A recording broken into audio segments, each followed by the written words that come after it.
Olá pessoal, eu quero compartilhar uma palavra tremenda, uma palavra poderosa, uma palavra que vai de luz a um caminho de pessoas que estão perdidas, talvez na escuridão, talvez em saídas, não sabendo fazer suas escolhas, começando e não terminando, pensamentos negativos, que as coisas sempre vão em primeiro lugar dar errada, às vezes até sabe que pode dar certo, mas eu coloco sempre as coisas negativas em primeiro lugar.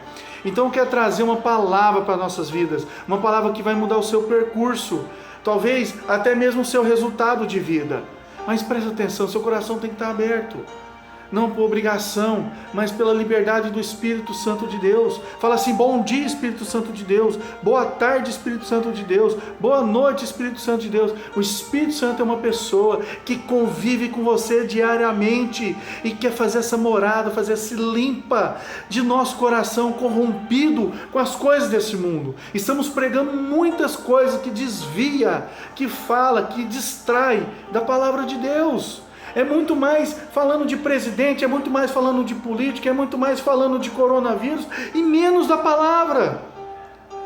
Eu lembro um amigo meu, evangelista, ele comentou assim uma vez: sério, toda vez que eu tenho situações difíceis, situações de dificuldade, eu me apego num louvor. Nós temos que apegar numa palavra. É a palavra de Deus que nos sustenta, independente se for pequeno ou grande seu problema. É a palavra de Deus que traz a luz da verdade. É a palavra de Deus que revela o nosso coração como está em Deus. E por isso mesmo que eu vou iniciar na palavra de Deus, um versículo poderoso que expressa o amor de Deus sobre as nossas vidas, que é um amor verdadeiro, um amor genuíno, é um amor que gera graça, e graça sobre graça, que acumula graça na sua casa, na sua vida, no seu casamento, no seu coração, em nome de Jesus. Estamos falando aqui do exemplo de Cristo na humilhação. Está em Filipenses capítulo 2, versículo 5. É uma carta que Paulo manda para Filipenses, para encorajar a sua igreja, para encorajar aqueles que já estavam seguindo a Deus, mas precisava de uma palavra de encorajamento, que precisava deixar claro quem é Deus na nossa vida. E para isso falou sobre esse texto, essa dinâmica, como que funcionou a humilhação de Cristo na nossa vida, né? Em capítulo 2, versículo 5, Filipenses capítulo 2, versículo 5, fala assim: tenham entre vós o mesmo modo de pensar de Cristo Jesus. Imagina se eu tiver o mesmo modo de pensar de Jesus Cristo. Jesus pensou de um jeito, eu penso diferente, as coisas não funcionam. Pensar igual Jesus Cristo pensa. Como que Jesus vai pensar nesses dias de hoje? Chega a refletir sobre isso. Pega para as nossas vidas, faz uma auto-reflexão, como que Jesus vai reagir em meio de uma pandemia, como Jesus vai reagir no meio de uma política de corrupções, como que vai ser as atitudes de Jesus Cristo nessas reações, como vai ser o comportamento de Jesus Cristo. É o meu comportamento, Ele que eu tenho que seguir, Ele é o meu exemplo, Ele que traz um manual para as nossas vidas, que é a própria palavra de Deus, que instruiu as nossas vidas em todo o caminho do povo de Deus, e hoje não é diferente.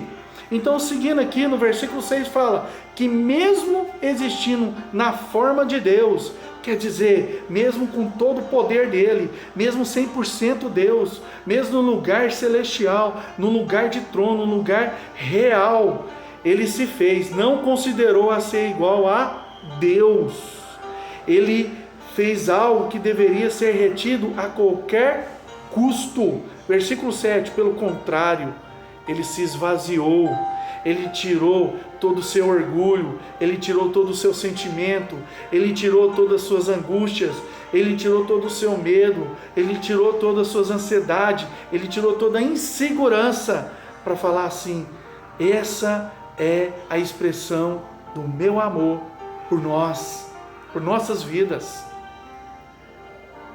Assumindo a forma de servo, servindo até hoje as nossas vidas, porque aquilo que nós pedimos por intercessão, Ele é fiel e justo para cumprir, até mais, mesmo se nós não somos fiéis, tornando-se semelhante aos seres humanos.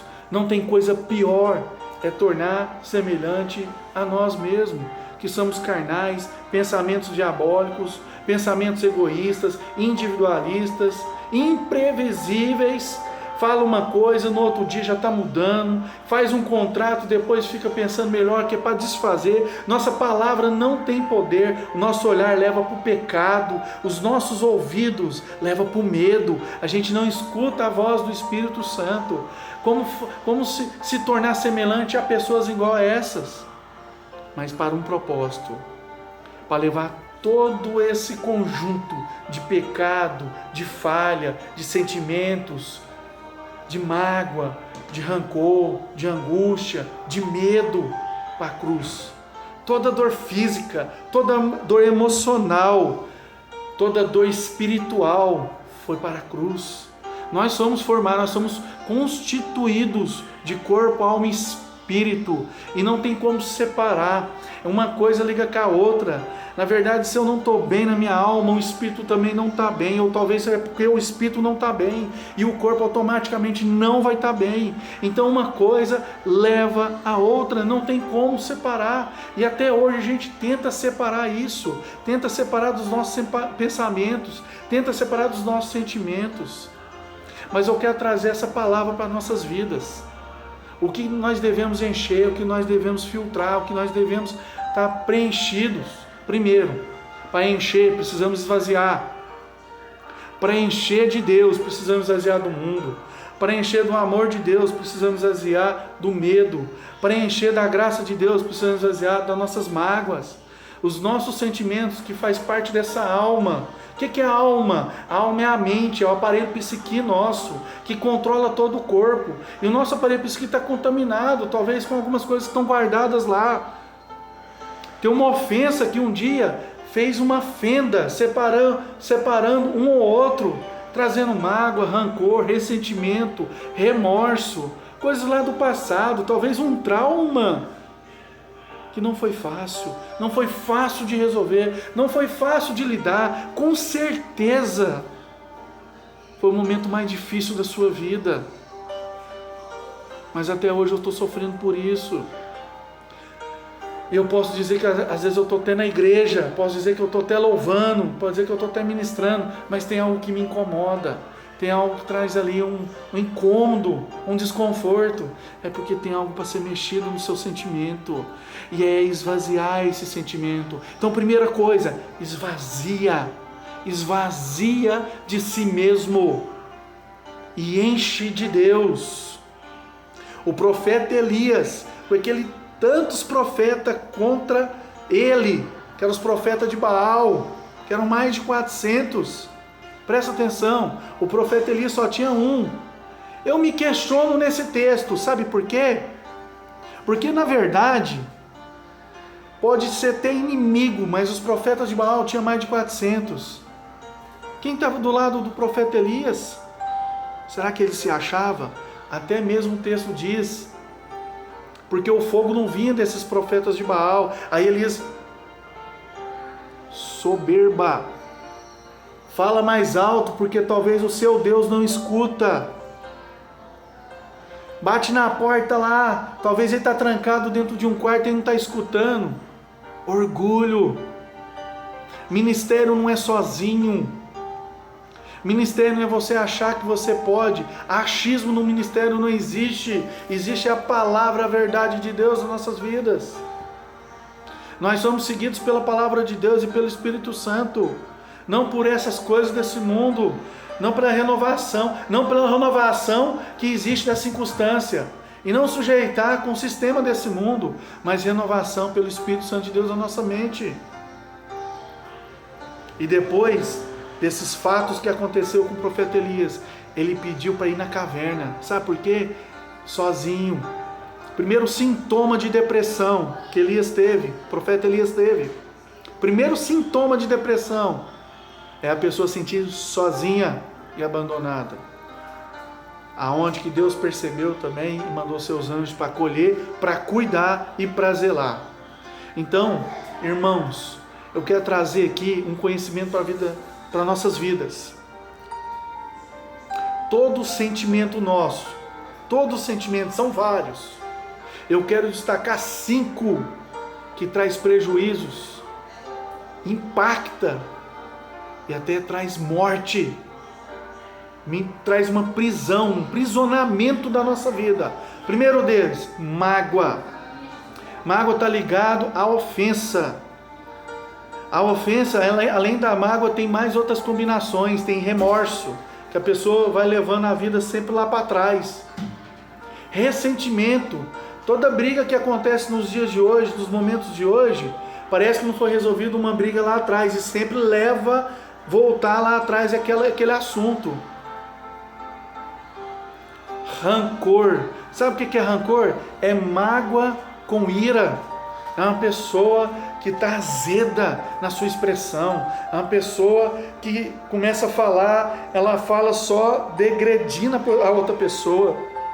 Ela já se faz autocrítica dela mesma. Então, um dos sentimentos poderosos que destrói a nossa vida chama ofensa e mágoa. Segundo sentimento, rejeição. Rejeição é quando eu tenho um sentimento de abandono, eu tenho um sentimento de ficar sozinho, eu fico pensando que os outros ficam pensando de mim.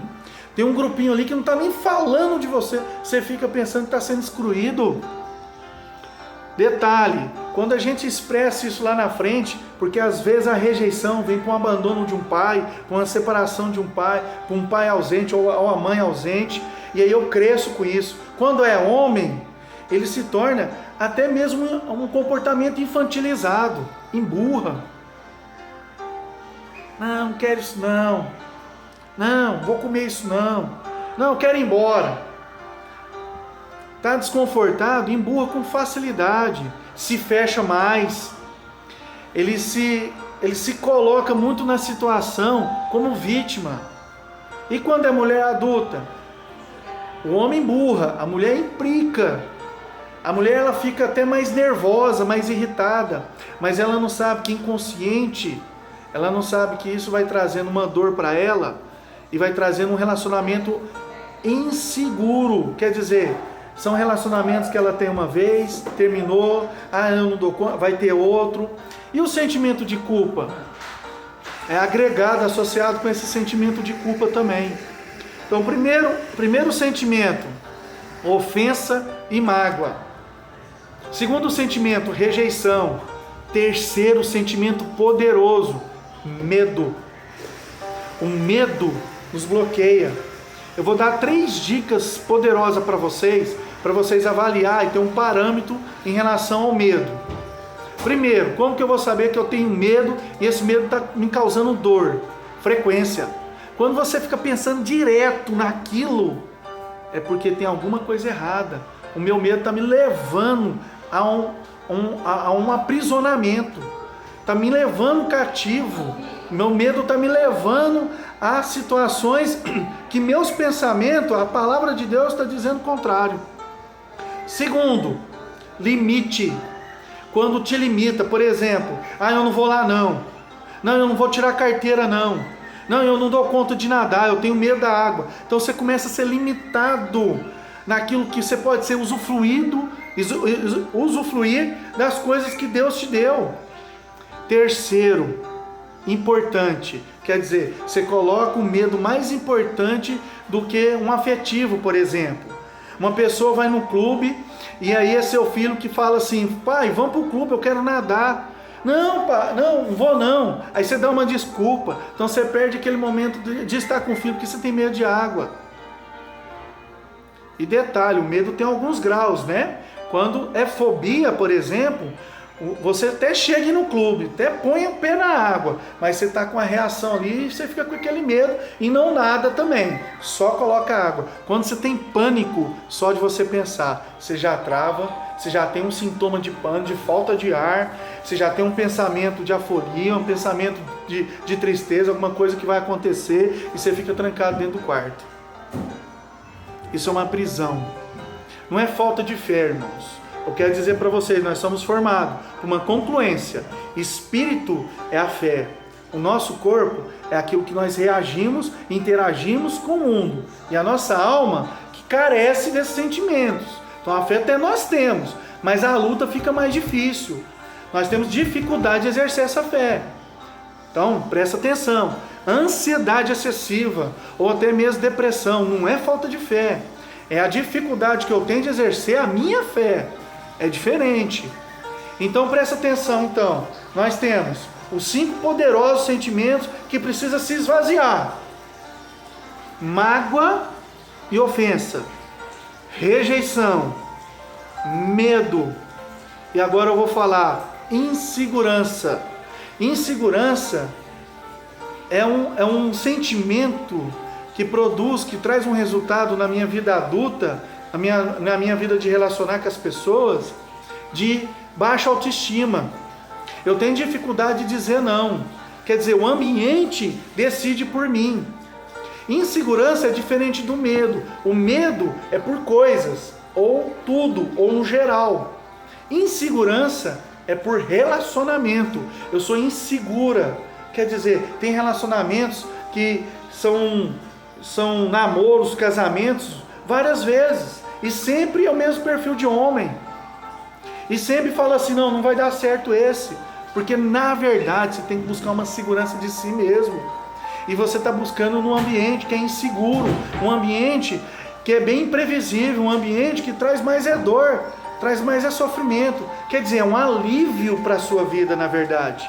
Não é uma cura, não é uma restauração. Eu estou falando de coisas aqui para as nossas vidas que é de cura e libertação. Mais nada, cura e libertação. Cura no corpo e libertação da sua alma, para você estar livre de exercer o seu ministério, livre de exercer seu dom, livre de exercer aquilo que Deus te deu com plenitude. E o 5º lugar, culpa. Esse sentimento de culpa é o que leva ao remorso, ao que leva ao ressentimento. Pessoas que tentaram abortar, por exemplo. Eu sou contra aborto por vários motivos, mas eu vou falar só 2. Um fala que já tem uma vida ali, mesmo informe, Deus já constituiu o seu plano de salvação. Mesmo no embrião, Deus já escreveu a sua história, Deus já colocou a sua história. Em segundo lugar, que eu tenho experienciado como psicólogo e pastor que acompanho e faço aconselhamento, as pessoas que tentaram aborto, ou pessoas que cometeram aborto e teve o fato acontecido, as pessoas não vivem bem o resto da vida. Elas têm um sentimento de culpa pro resto da vida. Então isso é uma mentira, isso é uma realidade que é do mundo e é uma mentira do diabo. É a palavra de Deus que revela quem é Cristo. Então a palavra diz em Filipenses capítulo 2, versículo 5: Ele não usurpou daquilo que é a forma de Deus e se fez semelhante a nós. Com tudo isso que eu estou falando, é para que nós esvaziássemos desse sentimento. Recapitulando: ofensa, rejeição, medo, insegurança, culpa. E quero lembrar vocês, sabe quem cobre todos esses sentimentos para deixar uma casca, uma cobertura que nós não enxergamos esses sentimentos? Chama orgulho. Foi o primeiro pecado do mundo, aonde que depois Adão pecou, sentiu medo e se escondeu. Orgulho esconde esses sentimentos das nossas vidas. Então, liga nessa palavra, nesse compartilhar, começando por todos nós. Tenha um sentimento de humildade e reconhece os nossos erros, reconhece as nossas falhas e confessa ao Senhor em primeiro lugar. E depois, aquela pessoa que talvez possa resolver e te ajudar. Procura ajuda. Você está doente, você precisa de ajuda. Lembra que a aparência se engana. Aquele que se acha que ainda é sã, talvez não é.